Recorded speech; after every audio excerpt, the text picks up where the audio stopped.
about 10 days after 9/11, I went through the Pentagon and I saw Secretary Rumsfeld and Deputy Secretary Wolfowitz. I went downstairs just to say hello to some of the people on the Joint Staff who used to work for me. And one of the generals called me in. He said, "Sir, you got to come in. You got to come in and talk to me a second." I said, "Well, you're too busy." He said, "No." He says, "We've made the decision. We're going to war with Iraq." This was on or about the 20th of September. I said, "We're going to war with Iraq. Why?" He said, "I don't know." He said, "I guess they don't know what else to do." So I said, "Well, did they find some information connecting Saddam to Al-Qaeda?" He said, No. He says, "There's nothing new that way. They just made the decision to go to war with Iraq." He said, "I guess it's like we don't know what to do about terrorists, but we've got a good military and we can take down governments." And he said, "I guess if the only tool you have is a hammer, every problem has to look like a nail."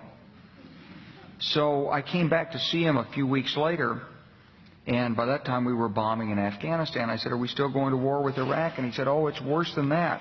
He said, he reached over on his desk, he picked up a piece of paper, he said, I just got this down from upstairs," meaning the Secretary of Defense's office today, and he said, "This is a memo that describes how we're going to take out 7 countries in 5 years, starting with Iraq and then Syria, Lebanon, Libya, Somalia, Sudan, and finishing off Iran."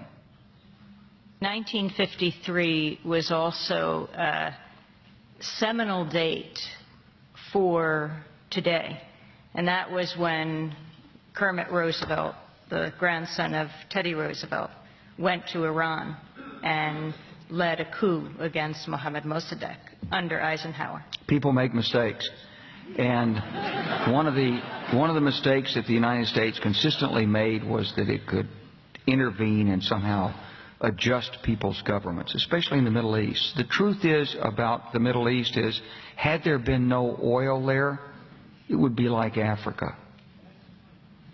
Nobody is threatening to intervene in Africa. The problem is the opposite. We keep asking for people to intervene and stop it. And there's no question that the presence of petroleum throughout the region has sparked great power involvement.